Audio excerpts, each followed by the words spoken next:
盘点跌落神坛的一级神。一、超梦。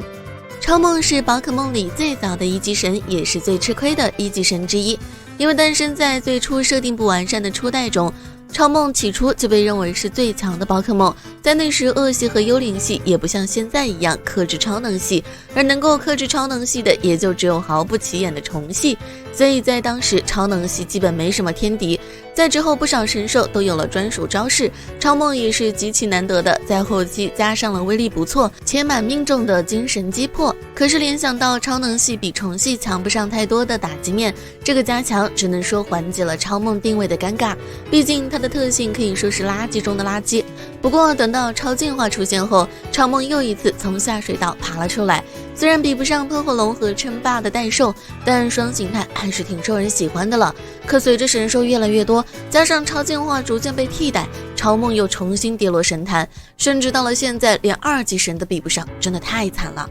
2、奇拉蒂娜。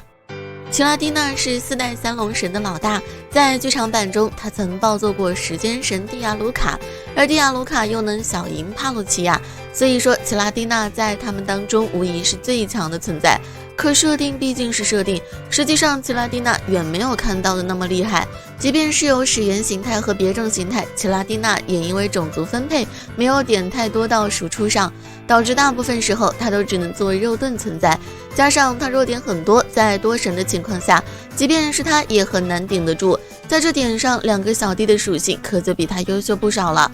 而最无语的地方就是他的专属招式暗影潜袭，是个误攻招式，加上还要前1回合，这个招式实在是算不得有多好用。相比较下，能容易击中要害的亚空列斩才是最简单直接的。由此可见，奇拉蒂娜无论是在哪个方面都有点落后时代，前有复原神，后有雷冠王，地位拉垮不是没有道理的。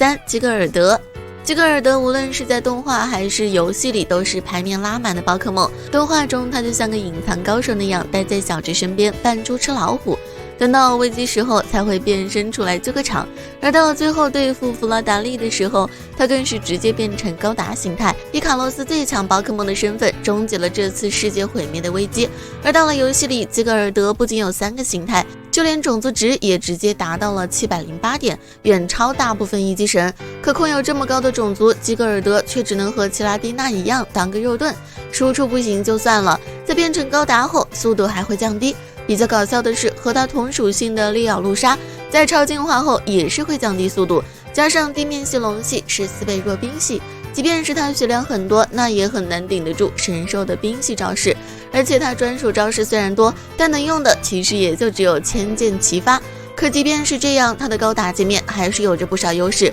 不过除了真爱粉，是真没什么人会去用它了。